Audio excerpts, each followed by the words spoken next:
Hello dear viewers, welcome back to the channel. It's Maverick here with episode 2 of Majo no Tabitabi. So, last episode we were basically introduced to the world setting, right? And it's certainly something that I like very much. It follows a very classical witch kind of format, so not like the more modern day Maho shoujos or stuff like that. You know, just literally your classical witches with the witch's hat, the witch's robe. You know, the only thing that can get more classical is if they dressed in purple, right? Well, I say that, but I think a classical witch is supposed to dress in black. Anyways, you guys know what I mean. And then also the various magic that they are using, I quite like that as well. It's a very free kind of system, right? It appears to give you a lot of freedom over, you know, what exactly you utilize or whatnot. It's not like named magic. It's literally just them manipulating the elements, manipulating magical energy. So that's something to look forward to as well. Now, we didn't really get into any of the story in the first episode. It's literally just a background check. Now, Elena has already been adventuring for 3 years, and well, that's quite a unique way to go about this, right? But we do know that her character is probably a lot more established. I do wonder how much change she has had over these 3 years. You know, especially adventuring, you should have a change in personality. And not to mention that she is just, you know, literally the golden years of shaping your character, right? Since she basically grew up whilst on the road. So, you know, in the first episode, she exhibited confidence in herself, although not quite to the point of being arrogant, right? So I am kind of curious how exactly her character has changed, and then, of course, what exactly we should expect going forward. How are all the adventures, are the journeys supposed to be like, and what exactly is she supposed to do, right? So, without further ado, let's just jump right into the episode. Alright, let's begin in 3, 2, 1, play. Oop. Alright, sorry about that.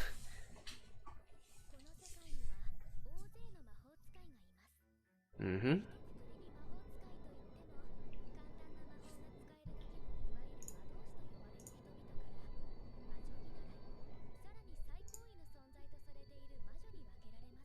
Alright. She certainly likes to call herself beautiful very much.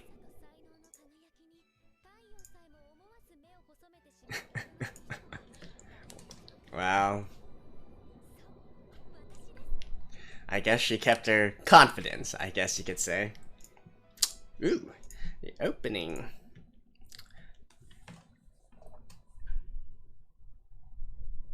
Huh.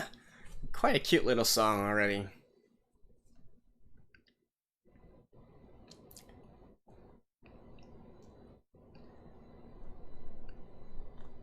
Like, I want to know what exactly she is looking for. Is it like anything that is maybe something that she hasn't seen before? Looking for treasures? Extending knowledge? Like, once she reaches a place, what exactly is she going to do, right? It's just sightsee around?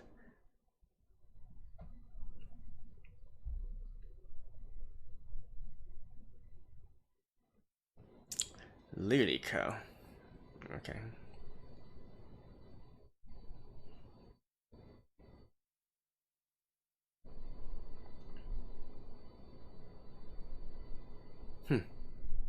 And as we can see, there's only her. Well, okay, I say that, but there's Fran already, her teacher. Okay, so I guess, I mean, obviously I'm expecting to have some characters. Whether or not they are recurring characters, though, that's another matter. Okay. What? The land of mages. Isn't that literally, like, everywhere here? I mean, the country she was from.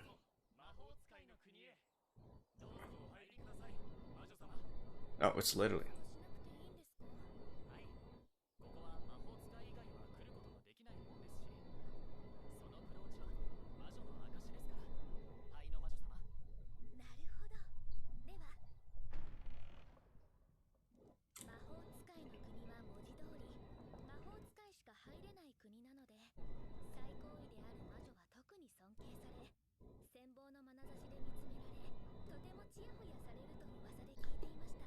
She's probably the youngest witch. Well, at least in her country, right? There might be other geniuses as well.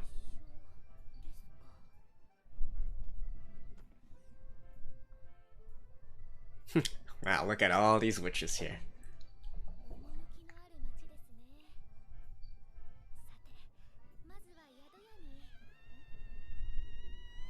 Oh.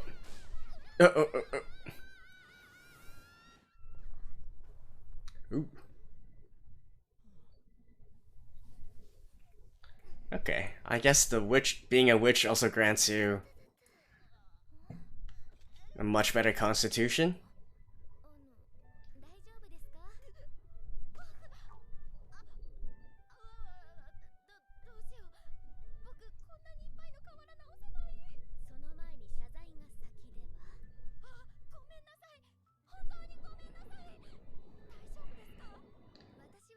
Yeah, you look much more...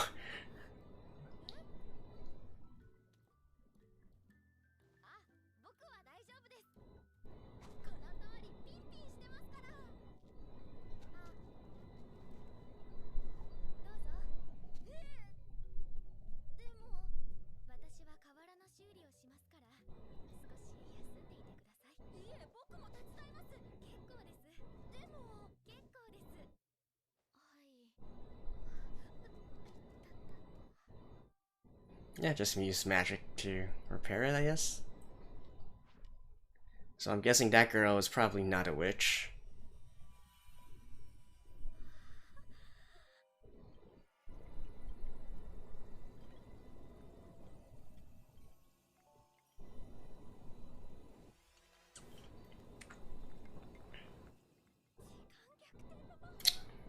Oh shoot, it's not just any repair spell.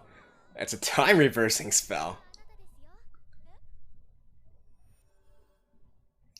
Holy shit, the magic powers of this work.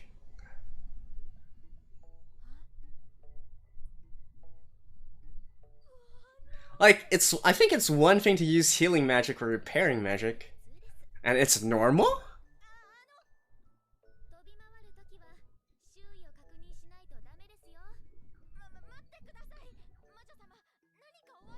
She's probably an apprentice, right?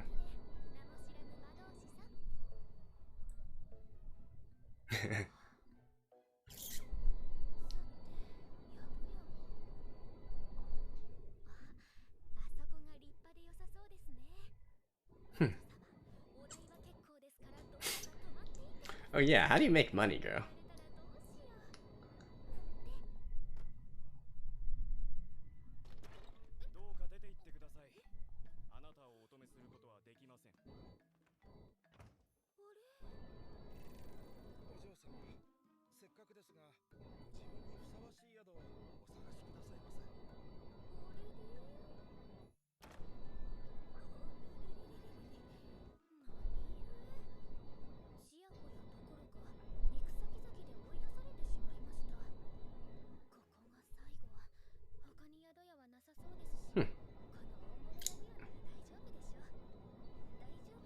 Is it because they don't think she's a witch?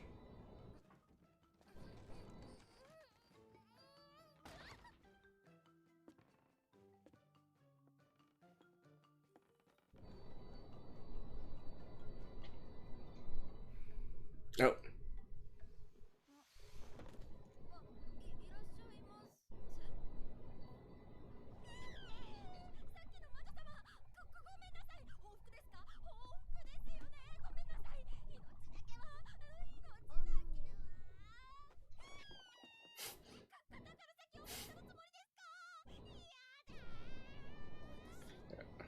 Or are they just simply too...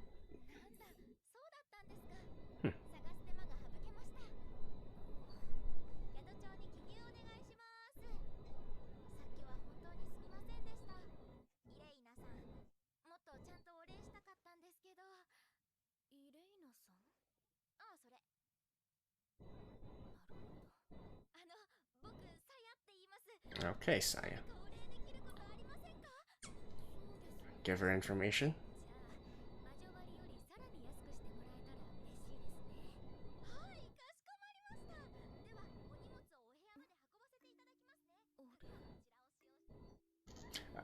Oh, yeah. So they didn't think she's a witch.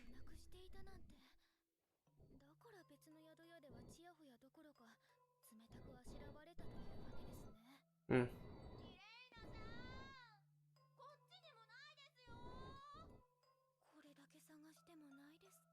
You would think like something so important would like be bound to her magically or something like that.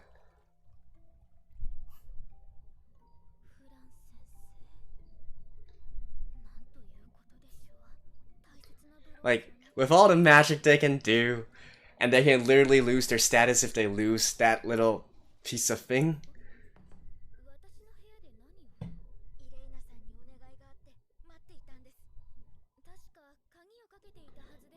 Hmm. I wonder if she took it.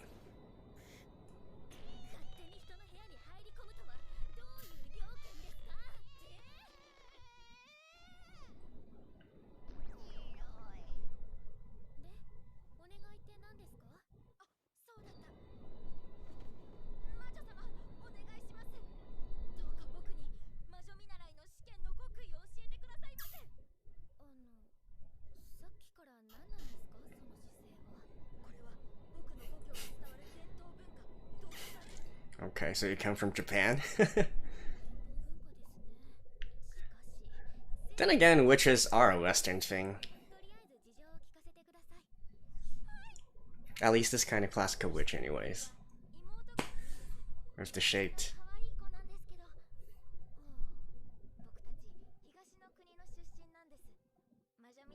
land in the east. Right.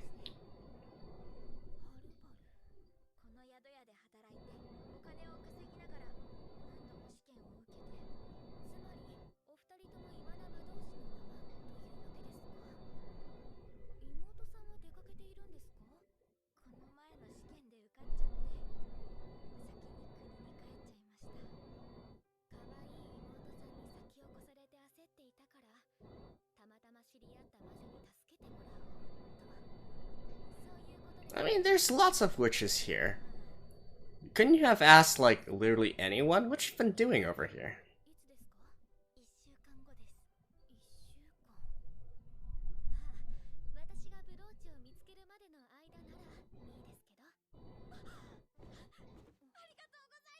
I kind of feel like Saya took it.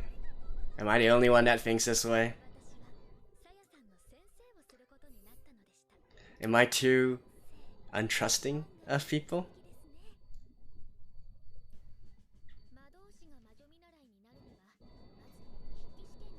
Oh wait, she's not even an apprentice witch, she's literally a novice. Well, you did.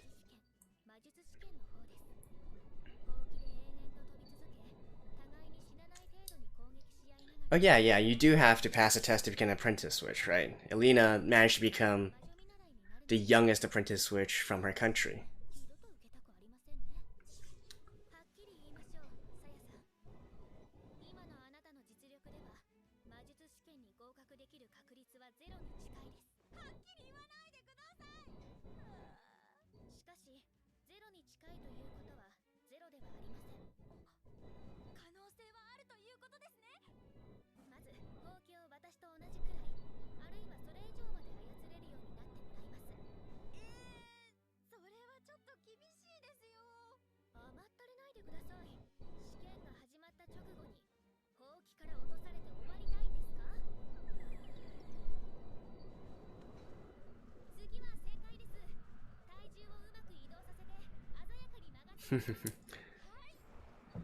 So this is not...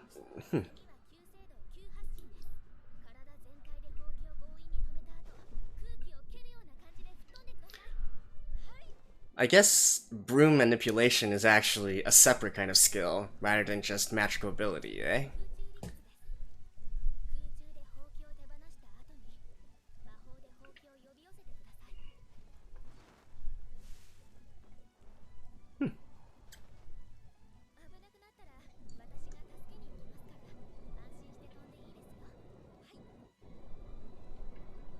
Okay, she probably can't do it. Oh, no, it's okay.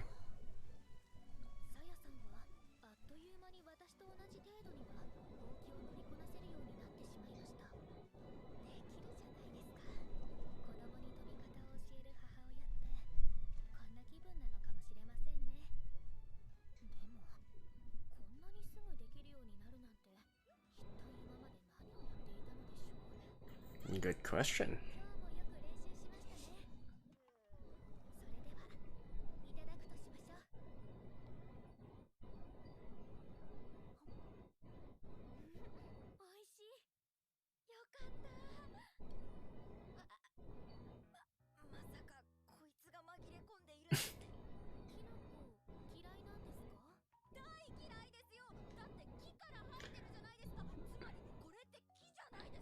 They grow from trees?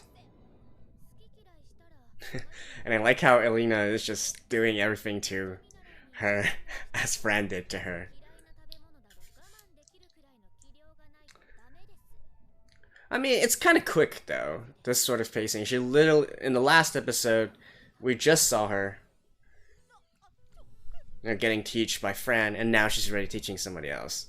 I mean, for her, 3 years have passed, but still.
Again, I kind of feel like it's stupid that...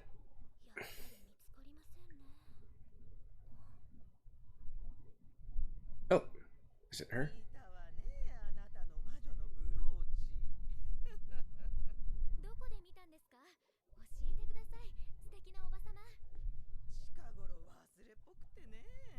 Oh, she took it?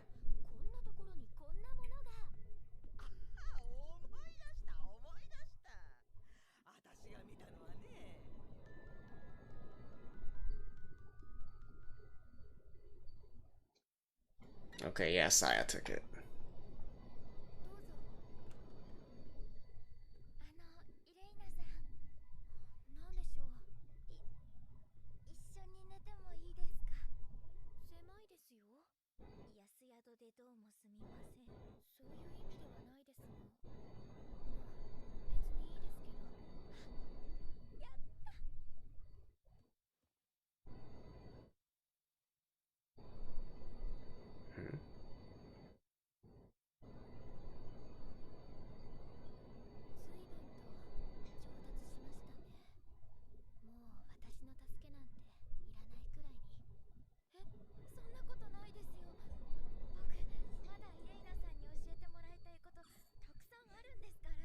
Alright.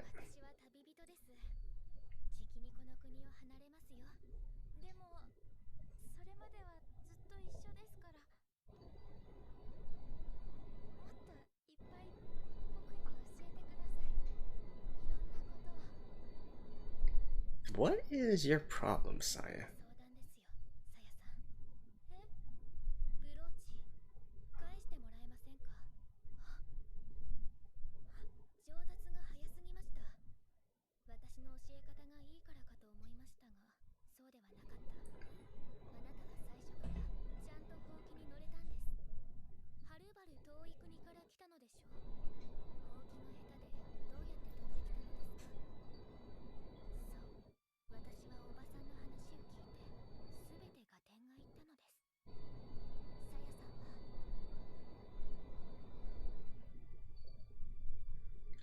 that was deliberate.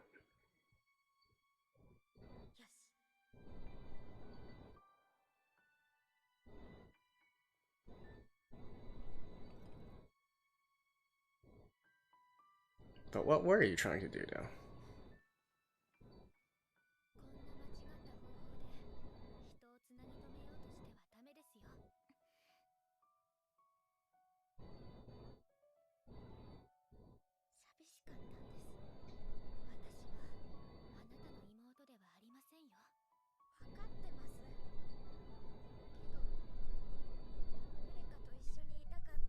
Seriously?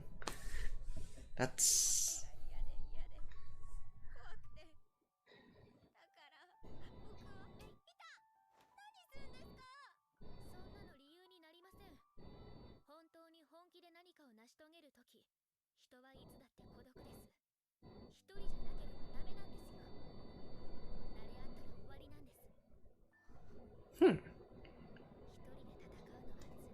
Is this the words that Elena lives by?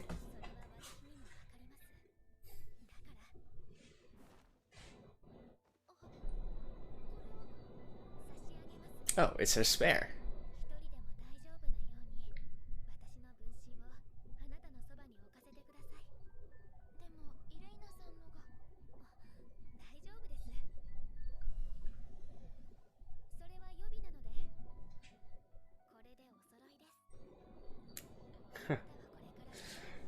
On another hand, I think it's quite impressive that she's held on to this spare for 3 years.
And so she's just gone? Of 6. Okay.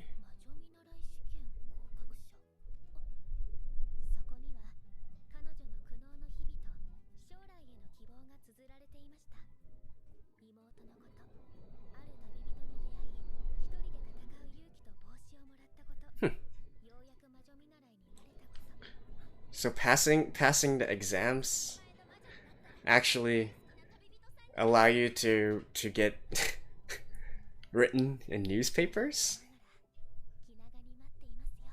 And dang, 6 months has passed already, so that's 3 years and 6 months since she left home. Huh. That's interesting. Alright, and this is the first time we see the actual ending, so... Well, let's take a look. Just for this once. Because I like to see if we can get any kind of clues or whatnot from the ending animation.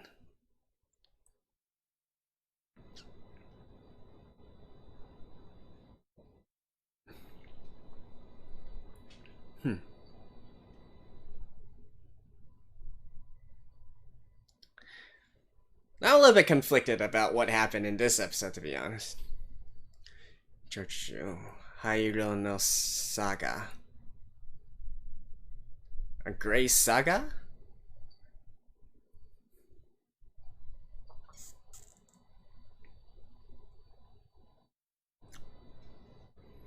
Nah, it doesn't seem like we're going to see much in the ending animation. Yeah, alright. That's pretty much it. Alright, I guess I'll see you guys after this. Okay, so that was episode 2, and I know I said at the very beginning that this might set the tone for the future episodes and whatnot, but looking through this episode, I'm not really sure if that's the case. The entire encounter honestly seemed kind of random to me.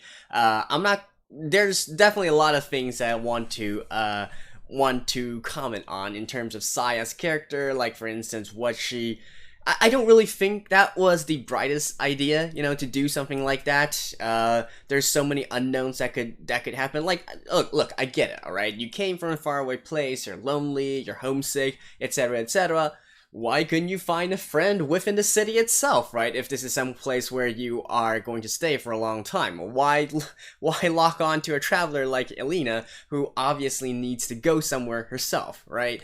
And indeed, like, is it so hard to make friends within the city, maybe with the other novices that are trying to become apprentice witches? Like, I mean, come on, I don't really get that entire backstory and that story point. I feel like it could have been done a lot better using the same kind of premise, but hey, potentially this is just a one-off, right? There's a good possibility that we're never going to see her again from the upcoming episode, so whatever, right? And also, looking at the abilities that the witches can do, in both these episodes 1 and episode 2, it seems that they do wield a very high tier of magical power, right? And indeed, even in this episode, I was commenting on how, they don't actually have just a healing magic and a repair magic. They use time reversal magic to repair things and all that. And you would think that with all this kind of magical ability and magical prowess, you would have a much better way of searching for like a badge rather than just looking for it manually, right? Like, I don't know, like make it some sort of a soul link or something like that, so that you can know where it is at all times, etc., etc. You'd think that something as important as this, which it literally is the only proof of your identity, the witches would be a lot more protective of it, or think of a lot more protective countermeasures to that entire thing. So I gotta say, I didn't really like the entire setting of this particular episode at all. I didn't really like how they used such a, I think it was quite a ridiculous excuse, and also a ridiculous situation in order for Elena to be tricked and then stay here for a certain time. And then Elena herself, well, I mean, I don't know if it's just the fact that her morals are a little bit different or whatnot, but definitely, I would be quite mad if all this happened, and certainly not as calm as she did. Like, not in the sense where you need to like, what can I call it? You need to punish her or something like that, but definitely not so forgiving, and even giving off your spare hat, which, it's kind of like a piece of, it's a sentimental piece that her mother gave her, right? Literally last episode. So, with that in mind, I do kind of wonder if we are going to cross paths with Saya once again in the future, maybe once she becomes an actual witch, and then maybe have some journeys together, but I don't know. As far as I know about this story, it's supposed to be just Elena herself, traveling to different places. So anyways, that's that. I do want to point those things out, which I think are kind of, kind of contradictory to what we already see in terms of the witch's abilities and whatnot. Beyond that, I guess some other information we glean from this episode includes the sort of, like the sort of system that the mages have. And by the way, mages here, it seems that are only focused on women, on girls. It seems that men cannot wield magical power for some reason. I guess that's just a setting. I'm sure there might be some exceptions, maybe. Although whether or not that's actually going to be portrayed in this as part of the story, that's another thing, right? Kind of reminds me of another fantastical series that I love very much, the Wheels of Time series by Robert Jordan, which, again, supposedly only women can access magical powers and whatnot. But anyways, that's kind of beside the point. So it seems that from this episode, we can see that becoming a witch is actually a lot more harder, and it's actually of much higher prestige than perhaps even I gave it credit for, right? Like, certainly, I would think that witches are supposed to not exactly be just everywhere. But in the first episode, we learned of 3 different witches, right? We learned of, what was it called? Nike? Right, the witch that inspired Elena to become a witch, Elena herself, and then also we saw within the town, various other witches as well as her teacher friend, right? So it seems that witches are in abundance, but then you look at this episode and you see, okay, you go from a novice to an apprentice witch to a witch. And then you need to take a test where only one person out of the entire batch of people can become an apprentice witch, right? So, and since they literally said that it's a week until the next test or something, you can even say that perhaps within a year only like 50 or so apprentice witches come out, and then of those, who knows how long it takes for them to become an actual fully fledged witch, right? I presume that Elena's case is a little bit unique in that she was able to become both an apprentice witch and a full witch like really, really fast. She's a genius in that regard and also works very hard, right? So that's I feel like witches should be much more unique and much more scarce than we give it credit for, even though literally in this episode we see lots of witches flying around, right? Although, I guess, even if they do fly around, they aren't necessarily witches. I kind of wonder, do apprentice witches and actual full witches have any difference? Like, is it a matter of if they can wear a hat or not, or something like that? Or do you literally have to... I would think that literally the only thing that defines a witch is that is that brooch that they're talking about, right? I don't think they have like a set dress code or anything like that. So, who knows? I guess if we do see people flying on brooms and whatnot, we can't assume that they are witches. So even in this land of mages case, in this country, Elena should probably be someone fairly top tier, even at that. So, yeah, that's pretty much it for this episode. Hopefully the next one would feature a more, I guess, a more plausible story, if you will. I mean, I guess this episode, we do kind of get to see how nice, Elena is. We do see her, her sort of cheekiness is still there, especially in regards to, knowing that she's actually a witch, she's a beautiful witch and all that. So, at least that part of her character is still there. And then I guess she's just very nice, alright? She's nice to others, and, well... Or I guess you could say that being a witch, perhaps her, her morals, her values, and whatnot are a little bit different. Especially since she's also a wandering traveler, she might not hold the same sort of thinking as mere mortals, if you will. But in any case, that's it for episode 2 of Majo no Tabitabi. I'll see you guys next week. Bye-bye.